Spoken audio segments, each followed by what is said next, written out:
Greetings, dear ones. I'm Kryon of Magnetic Service. My partner gets excited because I show him the future.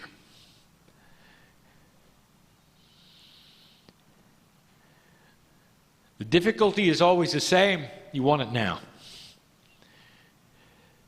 Old soul, there's no hurry, because you're going to be here to see it.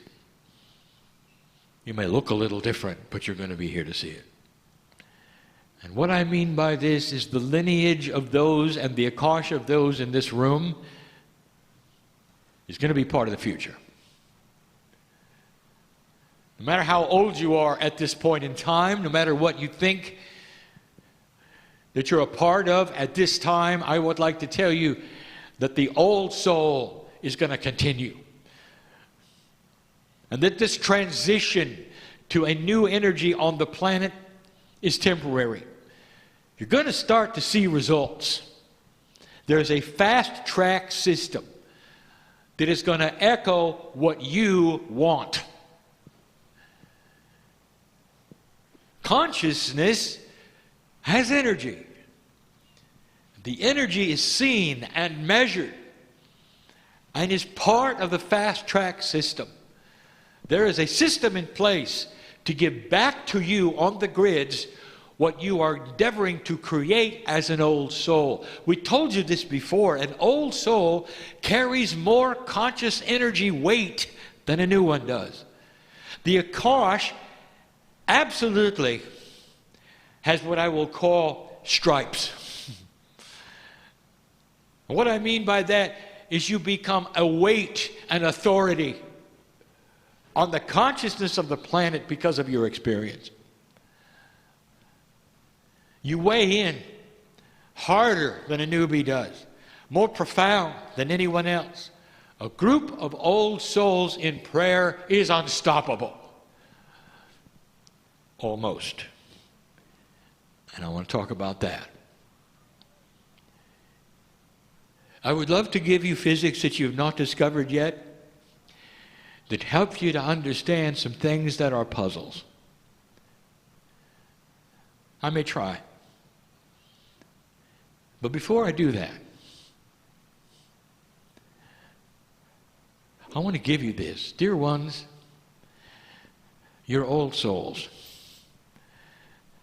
In this room, you can feel it.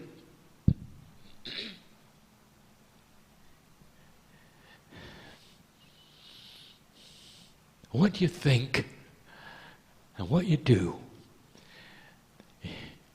creates the timing of peace on earth. Some of you will have the opportunity to take the high road when all you've done is be forced into the low one. And I may talk cryptically, but I am talking to those in the room. Opportunities given that you didn't expect, in areas you didn't plan would be there, and a decision that you will make actually helping the planet incrementally, one by one, because you see things differently. There's an awakening process in all of you, and you can feel it. And one of the attributes of this awakening process that I want you to look for is joy. The creative source is benevolent. It likes to laugh. There is no greater healing emotion on the planet than laughter and celebration. I want you to look for that. I want you to look for that in ceremony. I want you to change what you do in ceremony. The idea that you would gather together and somehow look at the ground and close your eyes and pretend to be mournful because you're in touch with spirit is old energy. Are you understanding this? What about a celebration where you tell a joke? What about a celebration where in order to get something going, you might even tickle each other's feet? Something to create a celebration of joy and laughter while you go into a meditative state that will amplify it greatly. Old energy says you have to be depressed. At least that's the way it looks. We look down in a meditative circle, nobody says anything, there's always quiet, and you're all depressed. What else are we supposed to think? Do you laugh during your meditations? No. Does it disturb the energy? Oh, the teachers will say, oh yes, don't disturb the energy with laughter. Why don't you try it and see what it does to the energy? You might have healings right there, right then.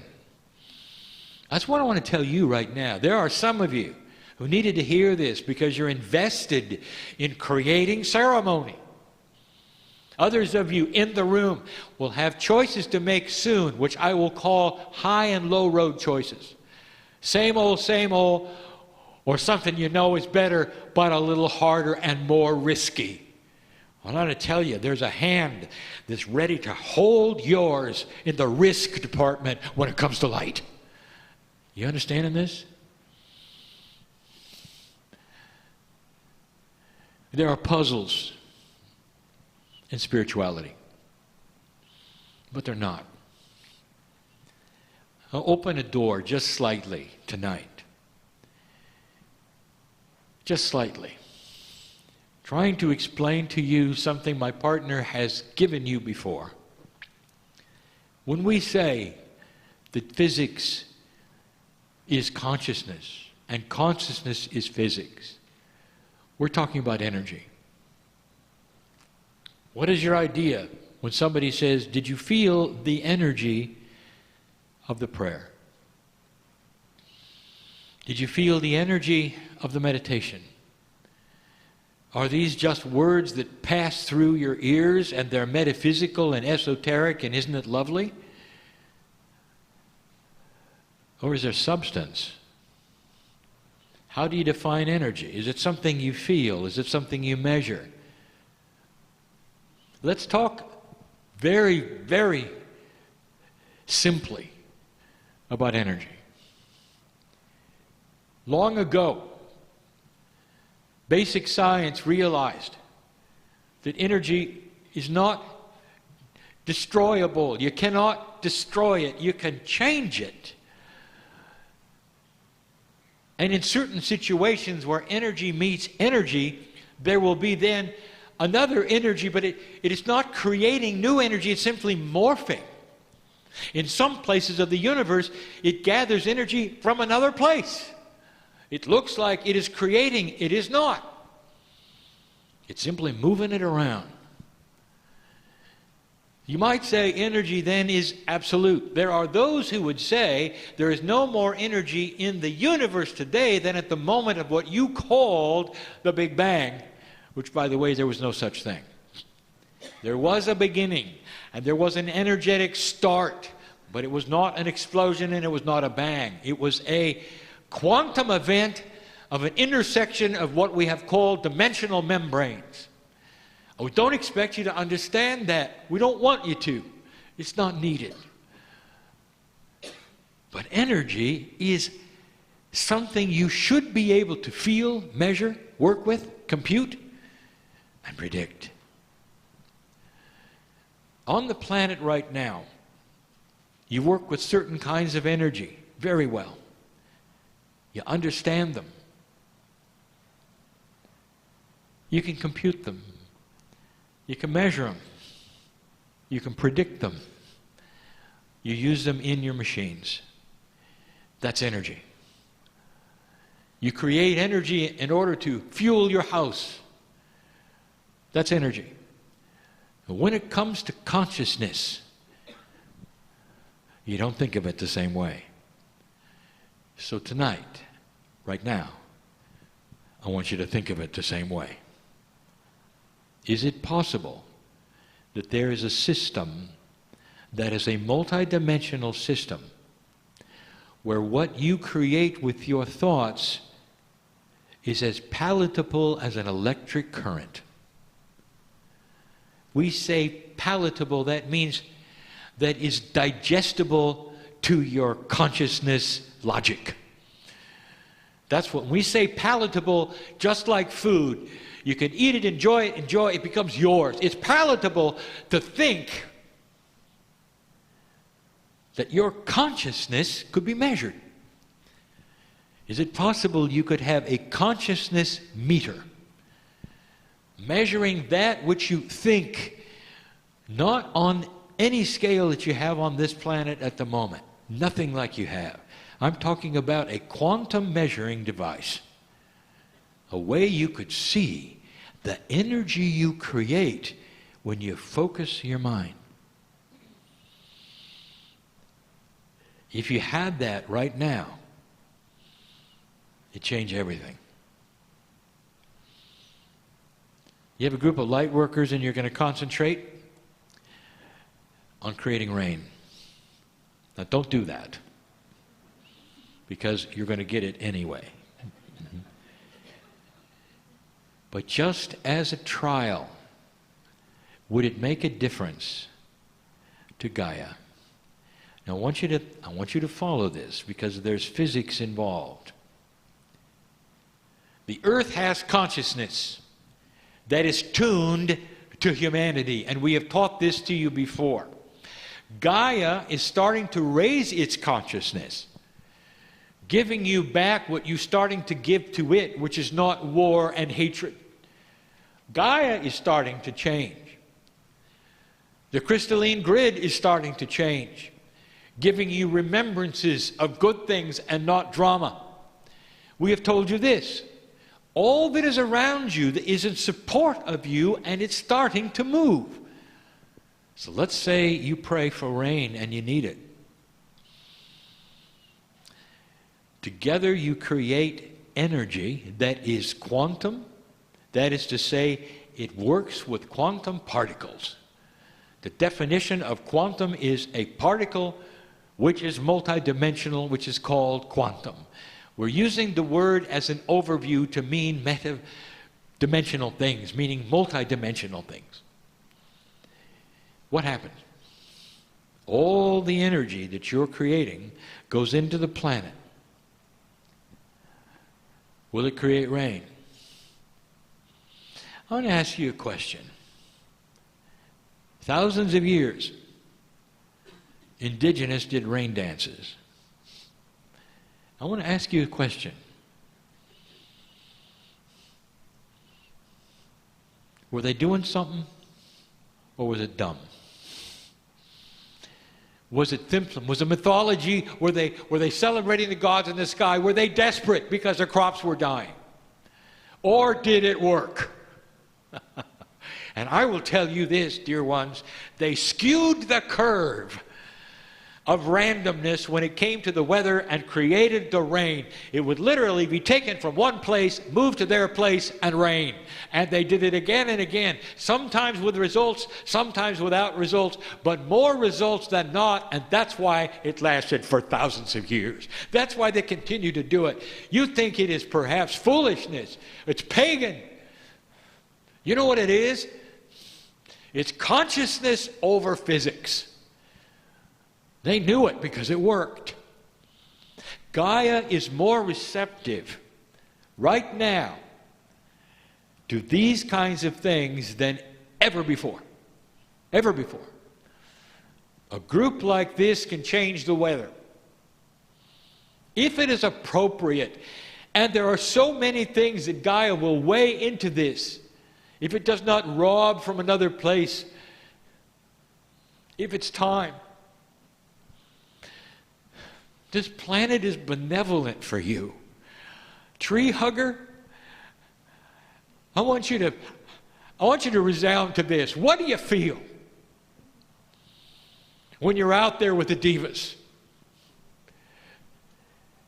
Can you feel them when they're showing themselves to you, when they want you to see who they are? The consciousness of Gaia has attributes constantly that are giving back to you. And you call it Mother Nature. Isn't it interesting it's a woman? Isn't it interesting? All things good born from the planet, from a feminine energy, just like here. Question. Let's apply it to humans. Now you have a group of light workers that are all praying for one thing, the healing of a human being lying in a hospital bed. Now it gets tricky. Have you done that before? The answer is many of you have. You have a relative or a friend who is in trouble, and you're going to send them energy. You're going to see them healed. I would like to explain what happens to that energy right now in the simplest way I can. And my partner, I want you to go slow because this is new. I want you to understand the benevolence of it, the appropriateness of it, the beauty of it, and why it doesn't always work. Because as many times as you've done it, you know sometimes it works and sometimes it doesn't.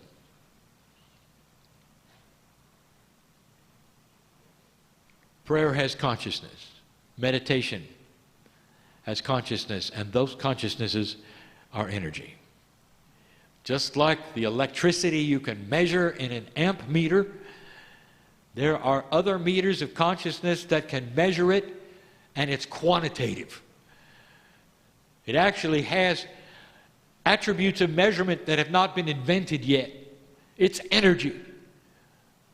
And here you are gathering. It's an interesting attribute about consciousness that is multidimensional, that it does not follow the rules of linearity.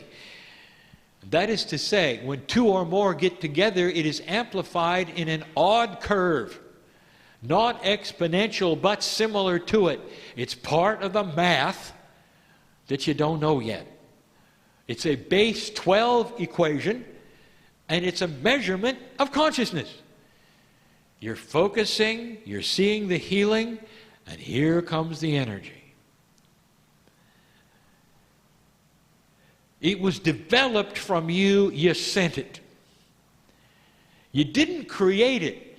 It has come from an engine that has to do with a central source, and it comes through you and is sent to the individual.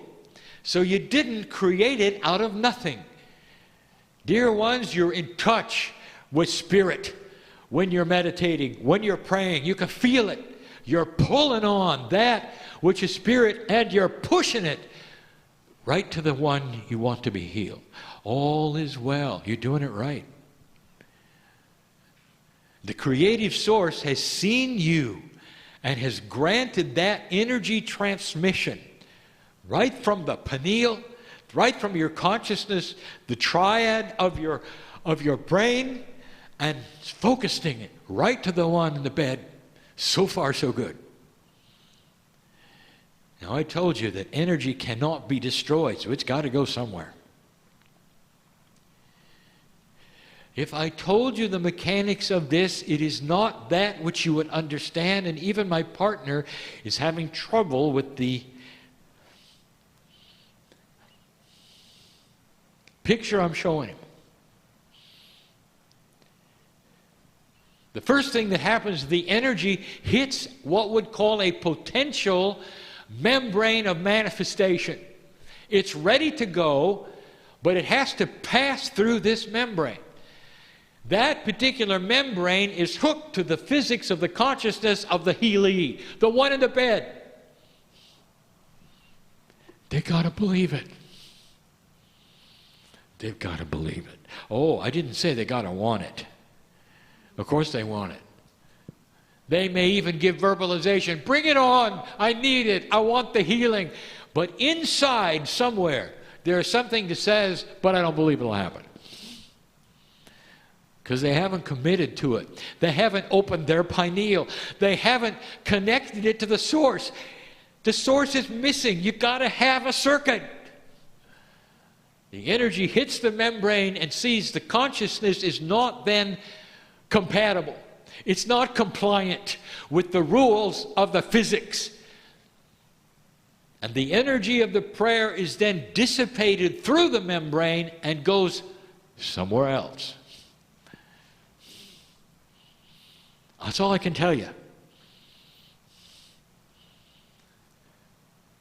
That's scenario one. Does this surprise you?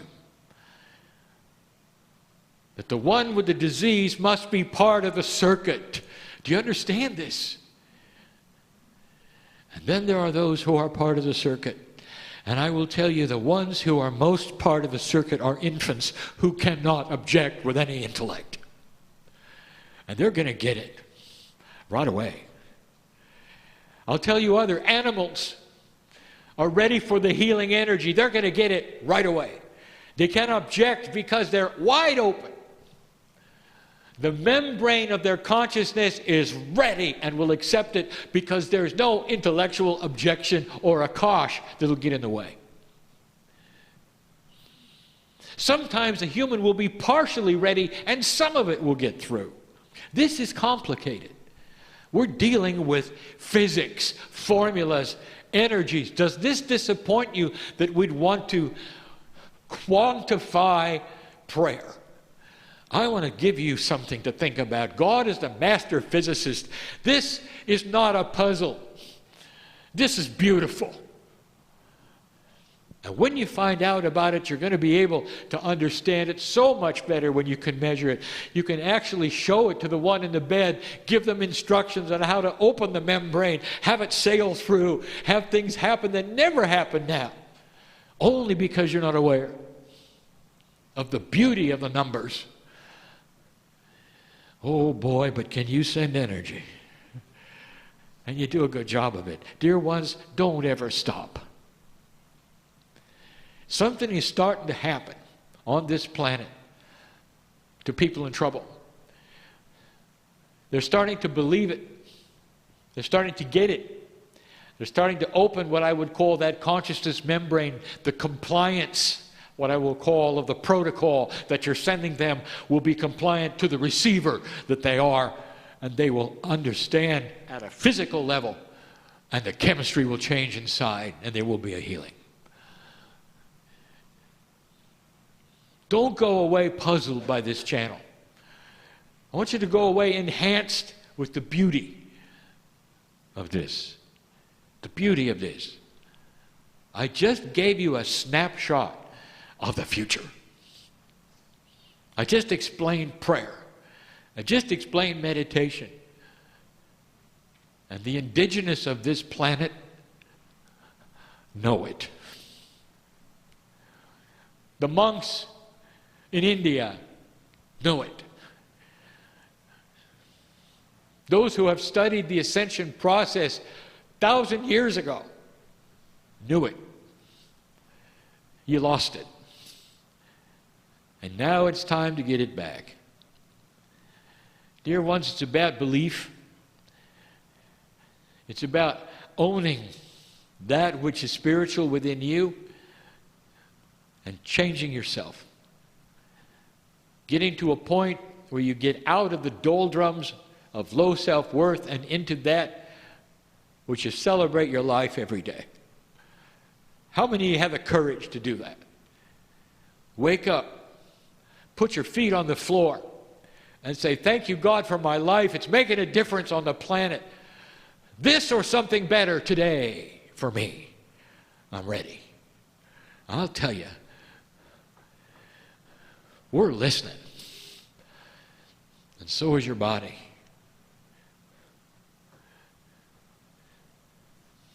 I'm crying in love with humanity. And so it is.